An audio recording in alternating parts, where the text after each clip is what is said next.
So this video is going to start out with the election of John F. Kennedy, one of the most famous presidents in United States history, only because he's one of the only ones that died. That's why he's famous. So the election of 1960 was the first televised debate. Now, I'm sure y'all recognize that presidents have debates to figure out which candidate's the best, and Americans make that choice. That had traditionally been done live and in person, and they would write down everything and print it in the newspaper, or they would do it on the radio. But now, 1960, most Americans have a television in their home. So we're going to have the first televised debate ever. We have John F. Kennedy at the age of 43, and we have Richard Nixon, which is, he's about 10 years older than Kennedy, okay? Richard Nixon was President Eisenhower's vice president for 8 years. So this guy had a lot of experience. Kennedy was basically a new senator. So the Democrat Kennedy, Republican Nixon, both men are going to be president one day. So what happened was, for this debate, Kennedy knew this was going to be a really good thing, because what he wanted to do is prove that he was more presidential, better looking, and more confident than Nixon. So Kennedy, for about... Mr. Johnson? Yes, ma'am. Can you send Haley Daigle to the office to check out? Yes, ma'am. Thank you. For about 3 days before the event, John F. Kennedy went to a spa, and he had all of his advisors surround him. And he's laying there with, face cream on and cucumbers on his eyes in a lawn chair, and they're asking him questions as if they are Richard Nixon. They're making him do his homework, basically. And they're drilling him over and over. He's extremely well prepared. Richard Nixon, on the other hand, 3 days before the event, caught the flu.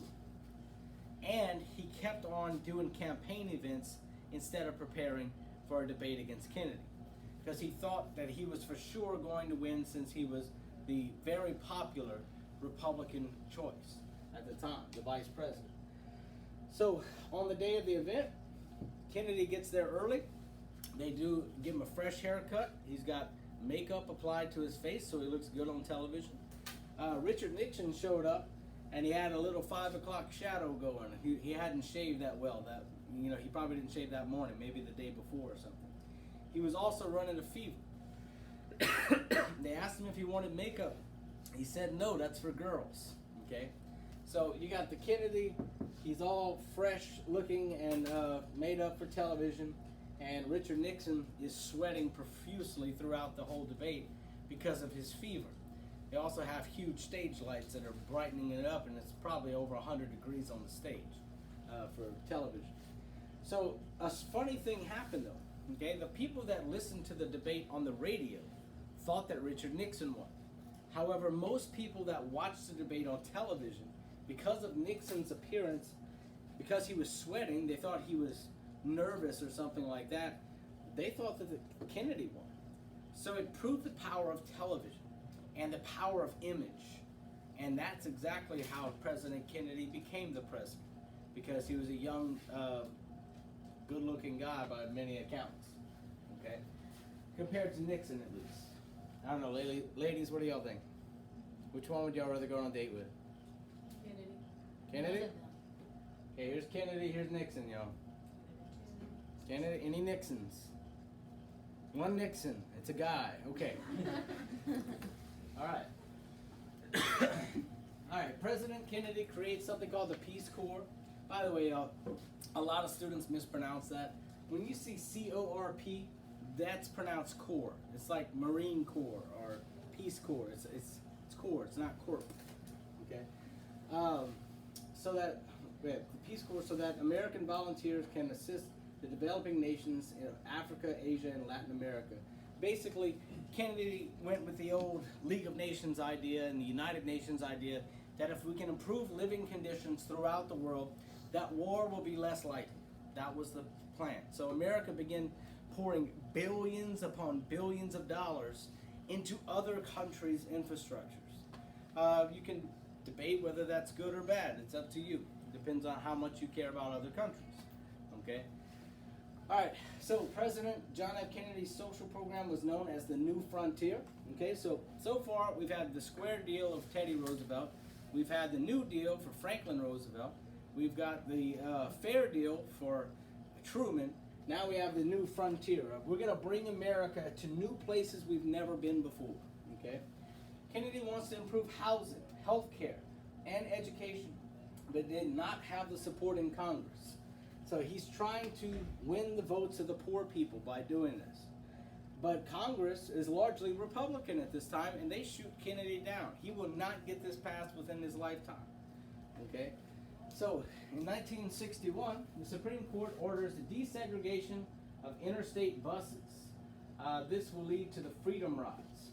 Okay, so the Supreme Court says you cannot segregate buses. You cannot sit whites up front and blacks in the back. Okay? It's not how it goes. Everybody can ride the same bus, and there's no, law anymore about where you can sit. So a group of whites and blacks wanted to try it out. They wanted to see de facto how true it is in reality.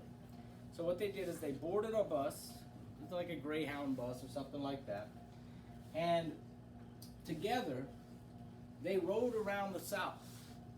Well, that really didn't end up well for them because let's see where it was. I think it was Selma. So anyway, the bus stops at Birmingham. It was Birmingham, Alabama. And there are some Klansmen that are waiting for them. The Klansmen go onto the bus, start shooting people, beating them with bats, and then they light the bus on fire. And as the people ran out, they were shot and beat to death by Klansmen. So that's going to be important because in Birmingham, there's going to be a massive protest after that, and that's going to be something we're about to cover. In 1962, the NAACP obtains a court order to integrate Ole Miss, which is a very old college in Mississippi. President Kennedy sends in U.S. Marshals to enforce the admission of James Meredith, which is going to be the first black student ever at Ole Miss. Okay, so here's James Meredith. Okay, the guy that's helping him to do this is the field director of the NAACP. His name is Medgar Evers, and in his role for this, he actually gets assassinated. He gets shot.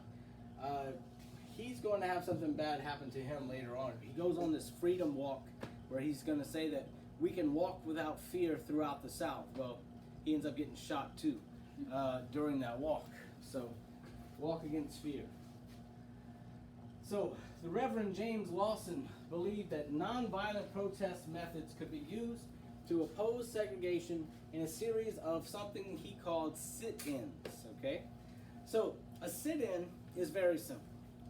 Let's say that there's a restaurant in town, in Church Point, okay? You just call it whatever, okay?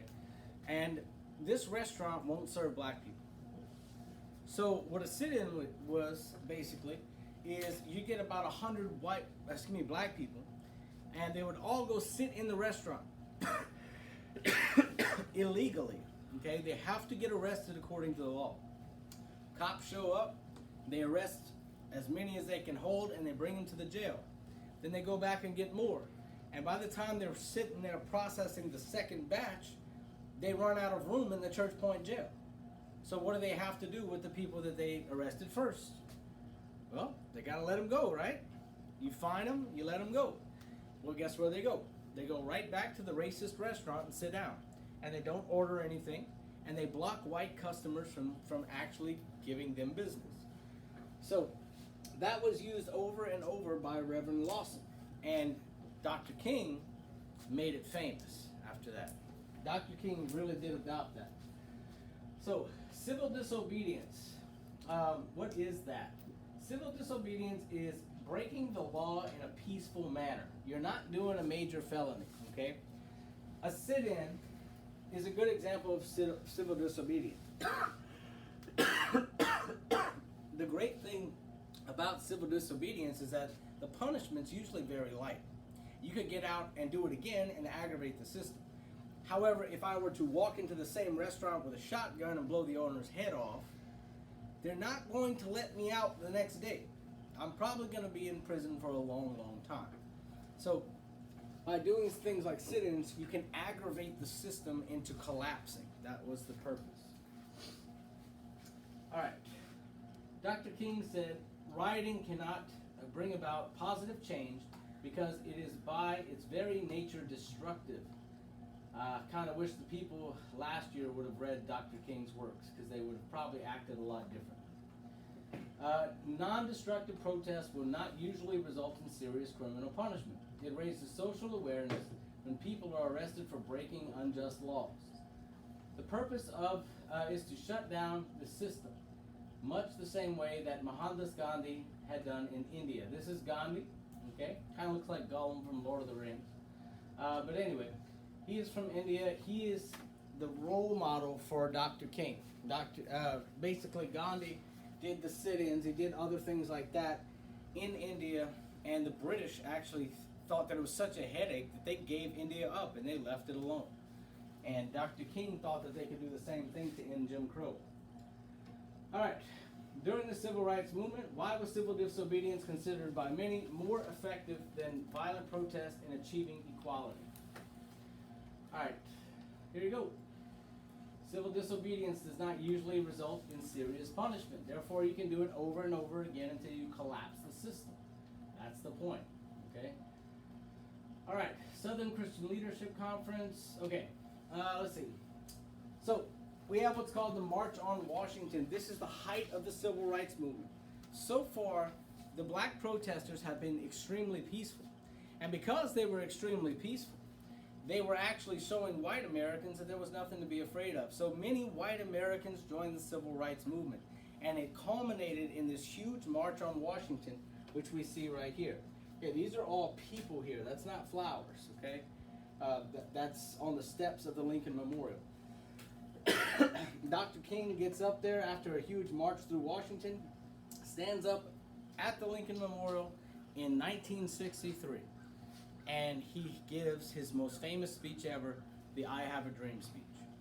Now, the purpose of this, it's very special that he went to the Lincoln Memorial, because in 1863, 100 years before, President Lincoln had freed the slaves. So if you listen to the entire I Have a Dream speech, the purpose is basically saying that you should not be judged by the the color of your skin, but by the character, by your character. It's not about what you are, it's about who you are. Okay, it's about how you act. He's basically saying that if you act like a good person, you should be treated as such. If you act like a piece of trash, you should be treated as such. Whether you're black or white, doesn't matter. What matters is how you act, okay? And after 100 years of slavery, he said things still aren't right. 100 years after slavery, things still aren't right. So, anyway, moving on from that. Okay, we're going to stop it right there.